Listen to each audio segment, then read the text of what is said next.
নমস্কার বন্ধুরা, টেস্টি কুকসে আপনাদের সবাইকে স্বাগত। আজকে আবার একটা নতুন রেসিপি নিয়ে এসেছি। এঁচোড় আমিষ নিরামিষ সবাই খায়, কিন্তু আমি আজকে একটা অন্য পদ্ধতিতে রান্না করব। তাই এই রেসিপিটা আপনাদের সাথে আজকে শেয়ার করব। এঁচোড় রান্না করতে অবশ্যই সবার আগে এঁচোড় লাগবে। আমি এখানে 1 কিলো এঁচোড় নিয়েছি, 2টো মাঝারি সাইজের আলু কেটে নিয়েছি, একটা মাঝারি সাইজের টমেটো কুচিয়ে নিয়েছি। আর এটা রান্না করার জন্য লাগবে 1 ইঞ্চি আদা, কটা শুকনো লঙ্কা, কাঁচা লঙ্কা নিয়েছি, এটা আমি বেটে নেবো। আর যেটা নিয়েছি, আমি কালকে রাত্রিরে মটরের ডাল ভিজিয়ে রেখে দিয়েছিলাম। এটাকে এখন আমি লঙ্কা দিয়ে পেস্ট করব। পেস্ট করে বড়া ভেজে তারপরে আমরা এঁচোড়টা রান্না করব। আগে আমি ডালটা কাঁচা লঙ্কা দিয়ে পেস্ট করে নিই। ডালটা আমাদের পেস্ট করা হয়ে গেছে। আর ডাল পেস্ট করতে করতে আমি এদিকে কড়াইতে জল গরম করতে দিয়েছিলাম, কারণ এঁচোড়টা সেদ্ধ করতে হবে। এঁচোড়টা সেদ্ধ করার জন্য আমি কড়াইতে 1 টিস্পুন লবণ দিচ্ছি আর একটু হলুদ দেব, দিয়ে আমরা এঁচোড়টা সেদ্ধ করতে দেবো। এঁচোড়টা আমরা 80% সেদ্ধ করব, পুরো সেদ্ধ করব না, না হলে ভাজার সময় ঘেটে যাবে।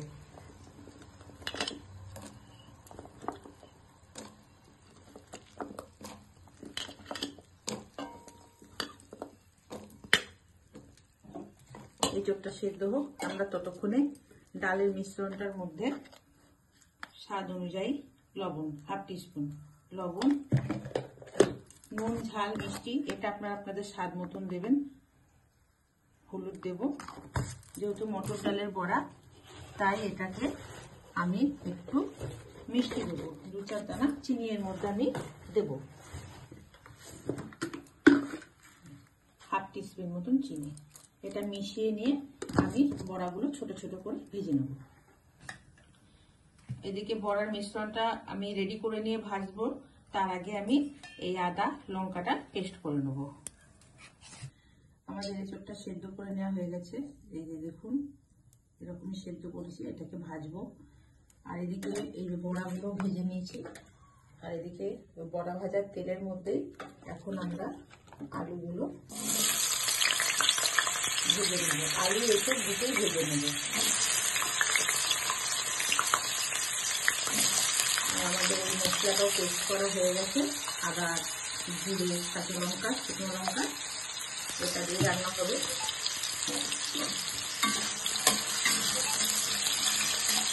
আলুটা একটু ভাজা ভাজা হচ্ছে, এর মধ্যেই আমি এখন এঁচোড়গুলো দিয়ে দেবো,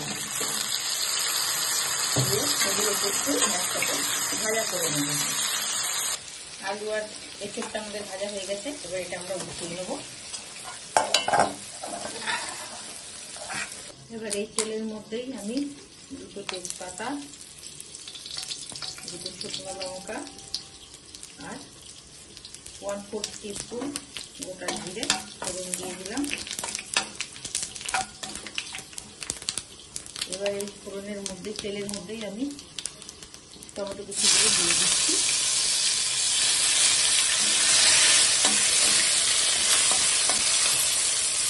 আর এর সঙ্গে দিয়ে আদা জিরে লঙ্কা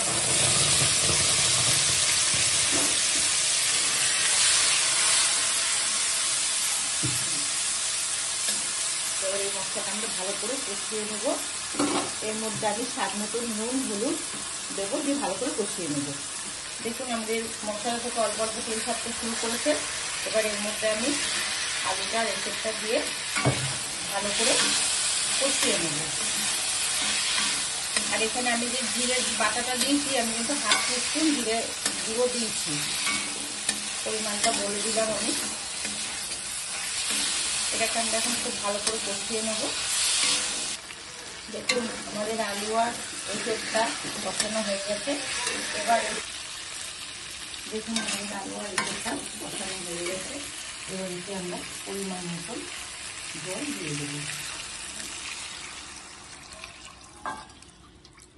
এখানে ঝোল আমি একটু বেশিই দিয়েছি, কারণ বড়াগুলো পুরো ঝোল টানবে, এই কারণে। এবার এটা আমরা আলু আর এঁচোড়টা একটু সেদ্ধ করতে সময় দেবো। আলু আর এদিকটা আমাদের ফুটে গেছে। এবার এর মধ্যে আমরা ভেজে রাখা ডালের বড়াগুলো দিয়ে দেবো।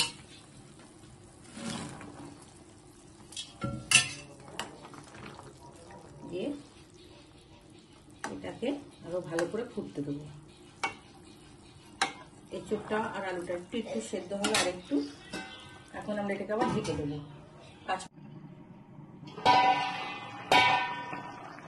আমাদের এঁচোড় আলু বড়া দিয়ে তরকারি রেডি হয়ে গেছে।